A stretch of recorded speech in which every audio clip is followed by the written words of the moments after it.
मर कर भी ना मिटेगी मेरे दिल से वतन की खुशबू, मेरी मिट्टी से भी खुशबू वतन आएगी। शहीद आजम भगत सिंह जो फांसी के तख्ते पर जा रहे हैं तो उनका अंतिम क्या है ये? मैं यदि मर भी जाऊंगा इस धरती से तो ये तो भारत माता की पवित्र मिट्टी है, इसके रेशे रेशे से मेरी खुशबू आएगी। अच्छा बच्चों, मैं पूछता हूँ आप सभी जो इस कॉलेज के सबसे टॉपर बच्चे हो, मुझे प्रिंसिपल मैडम ने बताया कि यहाँ के जो 70 बच्चे जो टॉपर हैं उनको हम सिलेक्ट करके आ रहे हैं आपके सामने। आप ये बताइए कि क्या शहीद आजम भगत सिंह चले गए या धरती पर हैं अभी? बताइए किस रूप में है, कहाँ है? मैं बताता हूँ आपको, बहुत समय लग जाएगा उसमें। जहाँ भी कोई अच्छा काम हो रहा है, जहाँ भी कोई देशभक्ति की बात हो रही है, वहाँ शहीद आजम भगत सिंह उस रूप में हमारे साथ है। हमारी छोटी बहन सुनीता ढाका जी जो ये चाहती है कि हमारा हिंदुस्तान स्वच्छ बने, स्वस्थ बने, वो नहीं है कि भगत सिंह का जज्बा नहीं है। भगत सिंह शहीद आजम यही तो चाहते थे कि मेरा हिंदुस्तान एक तो अखंड रहे और सभी लोग इसमें कैसे हैं, स्वस्थ रहे। छोटी सी आयु उसकी 5 वर्ष की आयु, खेत में जा रहे हैं अपने पिता के साथ, बड़े जमींदार थे इनके पिता, वो खेत में चावल बो रहे हैं। भगत सिंह क्या करने लगे बताया ना आप सभी को? एक छोटा सा उन्होंने बजाज बो दिया अपने ठंडा सा, उसको खेत उसमें अंदर बो रहे हैं। उसके दादा उसके पिता बड़े हैरानी से देख रहे हैं, अरे क्या कर रहे हो आप? क्या कहा उसने? कौन बताएगा आप में से? भगत सिंह ने कहा मैं बंदूकें बो रहा हूँ। 5 साल के बच्चे की अंग्रेजी क्या है? क्या कहा उसने? बताइए सभी। ये जब बंदूकें बहुत सारी इकट्ठी हो जाएंगी तो इनसे हम क्या करेंगे? अंग्रेजों को देश से बाहर निकाल देंगे। एक बार भगत सिंह के उस बाल स्वरूप के लिए जोरदार जैसे आप कमर सीधी करके बैठी और आपके आंखों में मैं देख रहा हूँ बच्ची के अंदर, तो मुझे बता दो एक छोटी सी बात, शहीद आजम भगत सिंह का जन्मदिन कब हुआ था? कौन बच्चा बताए? खड़े बताओ। शहीद आजम भगत सिंह का जन्म 28 सितंबर 1907 को हुआ था। जोरदार तालियां। सबसे बड़ी पहचान हमारी ये इस कॉलेज की कि बच्चों को स्कूल के, इस कॉलेज के सभी बच्चों को अपने देशभक्त साथियों के बारे में पूरी जानकारी है। अच्छा, मैं आपको इसका अगला मोड़ बताता हूँ कि जीवन में मोड़ कहाँ से आया। अच्छा, मैं पूछना चाहूँगा आपसे, वो वही प्रश्न है कि जलियांवाला बाग जो कांड हुआ था जिसमें हजारों देश के हमदर्द वाले शहीद हो गए थे, वो कब हुआ था? कौन बताएगा आपको? जलियांवाला बाग कांड कब हुआ था? कौन बताएगा? आप बताओ जी, सवाल कर 13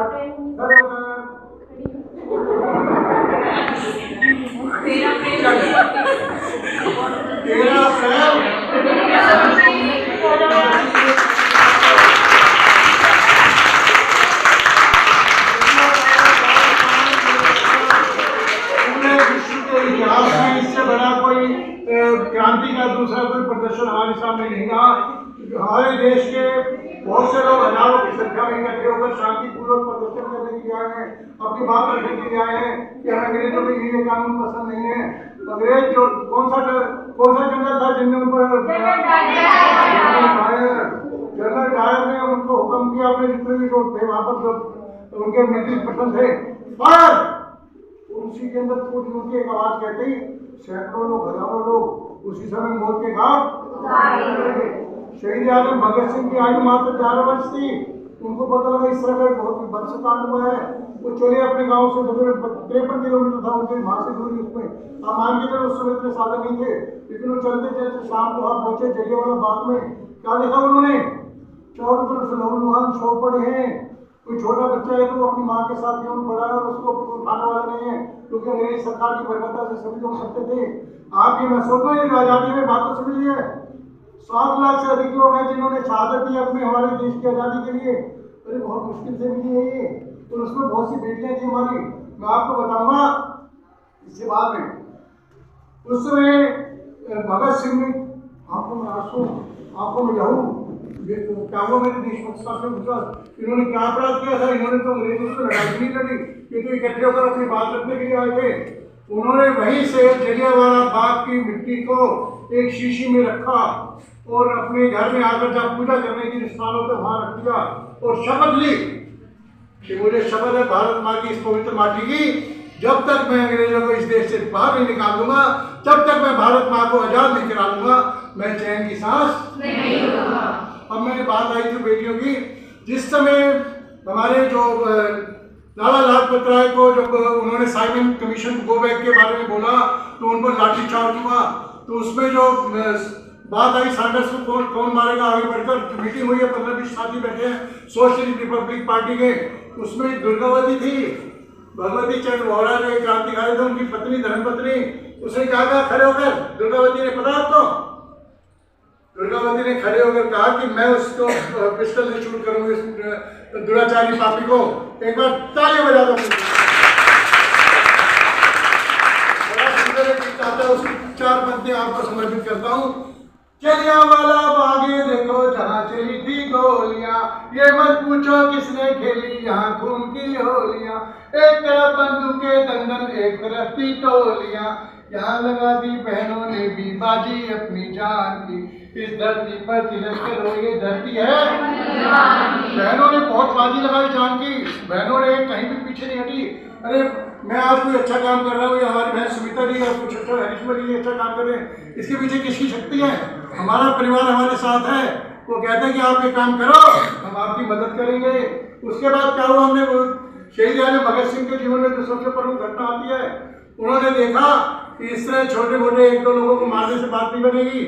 मैंने वो बीच में वो घटना छोड़ दी जो सैंडर्स को उन्होंने मारा, और उसके बाद अपना वेश बदलकर दुर्गावती के साथ वो कलकत्ता पहुंच गए, वेश बदलकर अंग्रेजों की आंखों में धूल झोंककर। लेकिन समय मर्यादा इनको थोड़ा सा जाना है।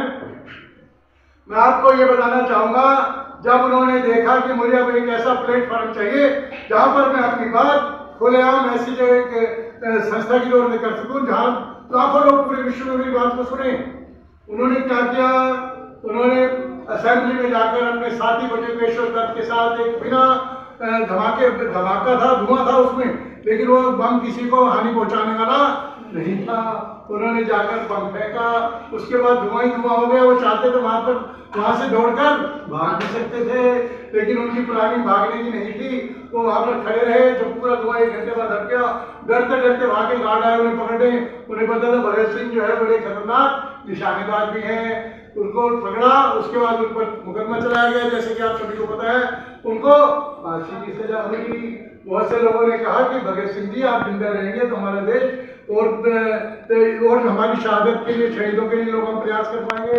भगत सिंह को कईयों ने कहा कि आप माफी मांग लें, अंग्रेज सरकार आपको माफ करने के लिए तैयार है। शहीद आजम ने क्या लिखा अपनी चिट्ठी में अपने वकील को, पता है आपको? शहीद आजम ने लिखा कि मुझे आप फांसी दे रहे हो, ये आपका बहुत बड़ा हमारे मेरे ऊपर जो है गलत आपका प्रेतन है। अरे मैंने तो सरेआम मारा है सैंडर्स को, अरे मैं तो सरेआम कह रहा हूँ कि जब तक अंग्रेज इस देश से बाहर नहीं जाएंगे, निकाल नहीं जाएंगे, तब तक मैं चैन की सांस नहीं लूंगा। मुझे तो, मैं युद्ध अपराधी हूँ, मुझे आप चौराहे पर शूट कर होता है। एक बार शहीद आजम भगत सिंह की स्टेट के लिए जोर लगता है। अब इसकी आखिरी स्टेज पर हम पहुंचते हैं। उनकी माता आती है उनके पास भगत सिंह की कि आपको अब 2-3-4 दिन में शायद फांसी होने वाली है, डेट उनकी फिक्स हो गई है। क्या उन्होंने कहा, भगत सिंह ने कहा था, उसकी माता ने कहा कि क्या हाल है, कैसे चल रहा है। मैं आपको एक और महत्वपूर्ण बात बताना चाहता हूँ जिससे भगत सिंह को शहीद आजम बनाया। क्या बात है वो, क्योंकि देश में 7 लाख लोग शहीद हुए, एक से एक बढ़कर। शहीद आजम यानी शहीदों में सबसे सिरमौर क्यों कहा उनको? उन्होंने जब उनको जेल में फांसी का हुक्म हुआ तो जेलर हैरान, सब लोग हैरान, उनका वजन 4 किलो बढ़ गया। यानी सब लोग हैरान है कि आपको, जैसे आपको एग्जाम नजदीक आता है तो वजन बढ़ता है घटता है अपना, यानी कोई भी सोच आती है और हम मतलब सामान्य भी रहे तो वजन बढ़ता नहीं है, क्योंकि थोड़ा सा मन में रहता है कि हमें मेहनत करने की, कुछ करके दिखाना है। तो उनका किस लिए बड़ा वजन, क्या सोच कर बढ़ता है हमारा वजन? तो मुझे लगा कि मैंने अपने जीवन का मकसद पा लिया है, पूरा कर रहा हूँ, आनंद आ रहा है। उसकी माँ उसके पास, उसे क्या कहा अपनी माँ को, माँ जब मेरी फांसी हो तो आप मेरे डेड बॉडी को देखने मत आना, तू ना रोना कि तू है भगत सिंह की माँ, मर के तेरा लाल मरेगा नहीं, घोड़ी चढ़ कर तो लाते हैं दुल्हन सभी, हंसते हंसते फांसी पर कोई चलेगा नहीं। ये कहा, माँ तुम बताना कि तुम माँ की ममता होती है, अगर आप रो पड़ी तो क्या कहेंगे लोग, भगत सिंह की माँ तो रो पड़ी, यानी क्या जज्बा था उसके अंदर। उसके बाद आखिरी में इस जो बहुत लंबा है वैसे प्रकरण, इस पर बोलना चाहूँ तो 3 घंटे भी कम रहेंगे। उसके बाद हम देखते हैं फांसी का हुक्म हुआ 24 मार्च का डेट है, 24 मार्च की डेट थी फांसी की, सुबह फांसी दी जानी थी। लेकिन अंग्रेज सरकार डरी हुई थी। उनको पता था कि कल सुबह जेल के चारों लाखों लोग इकट्ठा हो जाएंगे जब भगत सिंह को फांसी की बात होगी। हो सकता है वो हिंसक होकर वो आक्रमण भी करते हैं अंग्रेजों पर। उन्होंने पहली शाम को प्लानिंग बनाई पूरी कि आज शाम को इनको फांसी दे दी जाए। 23 मार्च की शाम को 5 बजे भगत सिंह जी अपनी कोठरी में क्या कर रहे हैं, लिटरेचर पढ़ रहे हैं। ध्यान रखना आप सभी स्टूडेंट्स हो, भगत सिंह उसके बहुत शौक से पढ़ते थे। भगत सिंह का लिटरेचर आप पढ़ना चाहो तो उसको यूट्यूब पर सर्च करना। पूरे हिंदुस्तान में कैसा हो हिंदुस्तान, इसके लिए उनके पास पूरी योजना थी। यानी हिंदुस्तान में आज हम गुड मॉर्निंग और अंग्रेजों के हमारे जो कानून चल रहे हैं सारे उनको क्लियर था।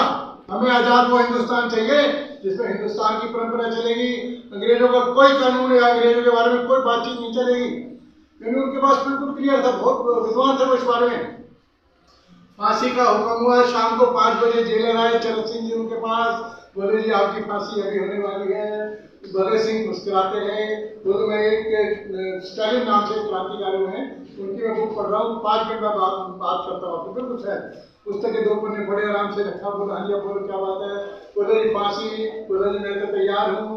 तो उनकी चेहरे पर जैसे कहते हैं हम देखते भगवान राम को कहाँ वनवास होना था और कहाँ राज्याभिषेक होना था, वो कहाँ वनवास किया, जो भगवान राम के चरित्र क्या है, सहज मुस्कुराए। बिल्कुल उसी तरह भगत सिंह मुस्कुराए, मानो अपने जीवन का सबसे बड़ा मकसद पूरा करने जा रहे हो। उसके बाद जो सबसे शानदार चीज हम अपने बीच में देखते हैं, फांसी के लिए तीनों जो हमारे भगत सिंह, राजगुरु सुखदेव, जिनके चित्र आपके सामने हैं, जो बात भगत सिंह और इन दोनों वीरों को सब शहीदों से अलग करती है क्या है वो हंसते हुए, नाचते हुए, गाते हुए, गुनगुनाते हुए, इंकलाब जिंदाबाद बोलते हुए क्या कह रहे हैं, कौन सा गीत गा रहे हैं, कौन बताएगा अपने से, कौन सा गीत, खड़े बताओ कौन सा, मेरा रंग में बसंती चोला, मिलकर आएंगे मेरे साथ एक बार, भगत सिंह को अपने साथ बोलते हुए, मेरा रंग में बसंती चोला, सभी गाओ, मेरा रंग में बसंती चोला, दम निकले इस देश की खातिर बस इतना अरमान है, एक बार इस राह में मरना 100 जन्मों के समान है, आज उसी को पहन के निकला, आज उसी को पहन के निकला हम मस्तों का चोला। गाइस समझ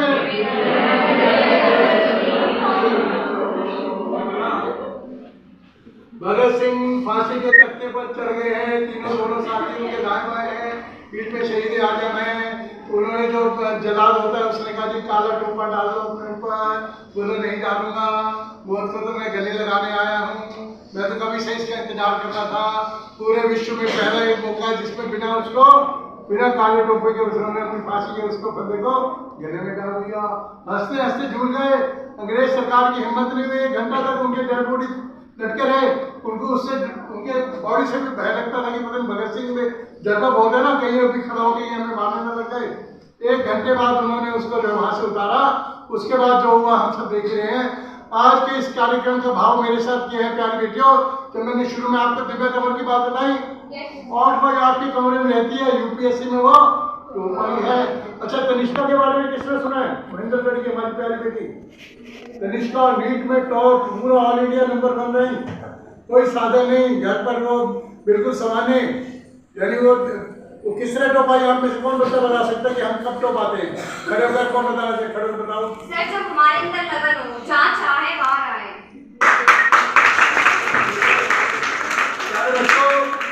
आज नवरात्रे, नए संवत और शहीद आजम भगत सिंह का शहीदी दिवस, तीनों हमारे सामने एक दुर्लभ अवसर है जिनको हम मिलकर सेलिब्रेट कर रहे हैं। मैं परमपिता परमात्मा, माँ शेरावाली, सभी के चरणों में आप सभी को उज्जवल भविष्य की कामना करता हूँ।